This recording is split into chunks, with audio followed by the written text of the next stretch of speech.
Today, in front of the camera, we have the Omega Speedmaster, first Omega in space. And this is in reference to the historical Speedmaster, the reference CK2998, that astronaut Wally Schirra personally purchased and wore on his wrist during the Sigma 7 Mercury mission in October of 1962. Now, this mission was the United States' fifth manned mission during the Mercury space program, and it was the longest. Mission to date for the USA.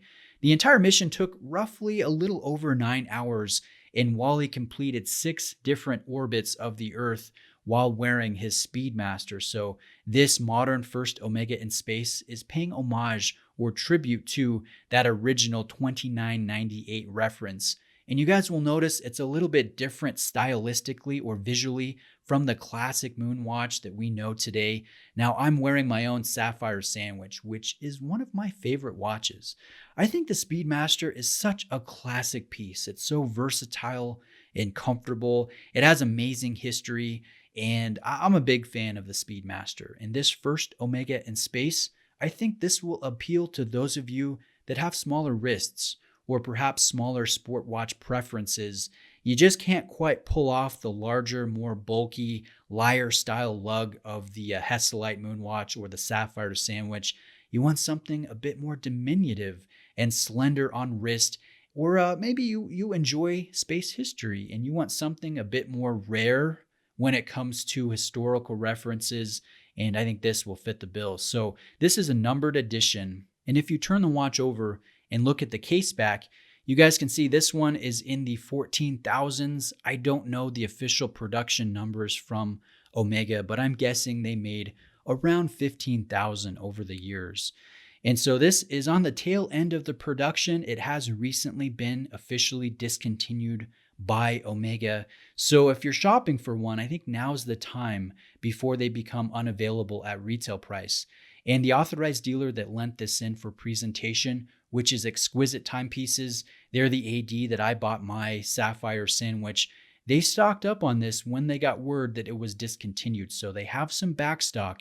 And if you guys are interested, I'll place my contact with Exquisite in the description of the video. Well, let's get back to this case back. This is one of the more exciting ones that I've seen recently. Omega displays some real prowess and talent in doing a very sharp engraved case back, and this is no different. Notice the level of finish and finesse and just the clarity and the sharpness. This has no hot spots, so as you wear the watch, it's not going to irritate the back of your wrist. But when you take the watch off and you're looking at the engraving, I think the quality really comes through. And what we have here is a period authentic design of the Seahorse from 1962. So that also adds a layer of interest to the history here. And if you notice the function pushers and the crown at the 3 o'clock side, they're a little bit smaller and more diminutive, noticeably when you put it next to my Sapphire Sandwich. So that also aids in this watch wearing a bit smaller. The lug width is 19 millimeter, which is a little bit annoying that it's an odd lug width, but more and more companies are coming out with odd width sizes when it comes to leather straps and other offerings. So I think this is a very versatile design, and it will be easy to dress up or change the feel of it, even though it carries a 19 millimeter lug width. Within the case, we have the 1861 movement, which is Lamania based, carries 18 joules, a 21,600 beat per hour frequency, 48 hours of power reserve. And here's the thing, it does not hack. It's not a certified chronometer, and it's not particularly accurate either. So it's a bit surprising when this is your first foray into that roughly $5,000 price point. You're looking at other product like even from Omega with the Seamaster or the Planet Ocean or the Aquaterra, which carry beautiful movements that are anti-magnetic. You can see them through display case backs. They are certified chronometers. They're also certified by the Swiss Federal Institute of Metrology. You get ceramic, you get applied markers, crazy lume, and you compare that with the Speedmaster, and it's much different. I often say that the Speedmaster is really a vintage watch produced in the modern era. And I don't know, that is definitely the feel that I get. But when you understand that you're not getting a modern luxury piece in the traditional sense, you're getting something of historical significance, something that's a bit more subtle, then I think the appeal kind of comes through. And, you don't flip a Speedmaster. A lot of first timers, they flip Speedmasters because they're expecting something crazy luxury.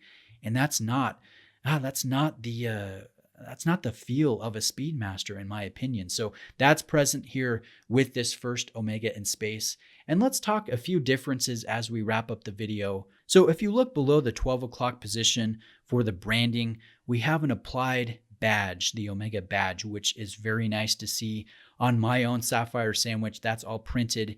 And I have painted needle nose style hands. And if you look at this, we have alpha style polished hands in metal.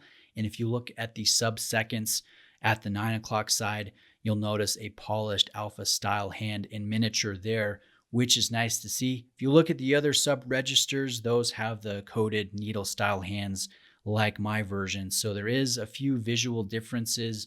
And I do enjoy this angular case. I love the Lyre style case. I love the bigger fit personally, but there is something charming about this one, this first Omega in space. And myself, I love space history. I love learning about the Mercury 7 and the Gemini program, and of course the Apollo missions from the Earth to the moon, winning the space race essentially. There is some really interesting stuff. And so maybe that's why I enjoy the Speedmaster maybe a little bit more than others. It's such a fun model.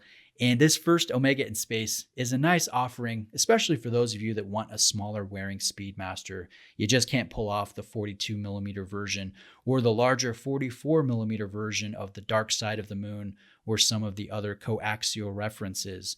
Now again, this has been officially discontinued by Omega, and it really has been made superfluous by the Ed White with the caliber 321. Now that version is so exciting as an Omega enthusiast, as a Speedmaster fan, but it is very difficult to come by and far more expensive than this FOIS. So at around $5,000, a little bit less with the discount, I think this really is a value proposition and will only continue to appreciate in future years as this becomes less available on the secondary market. So again, if you guys are shopping for this, my contact with Exquisite is in the description of the video. Nick, he's an awesome guy. I bought my Speedmaster from him, and I will buy more product from him at Exquisite. So guys, reach out with any questions you may have. Thanks very much for watching today.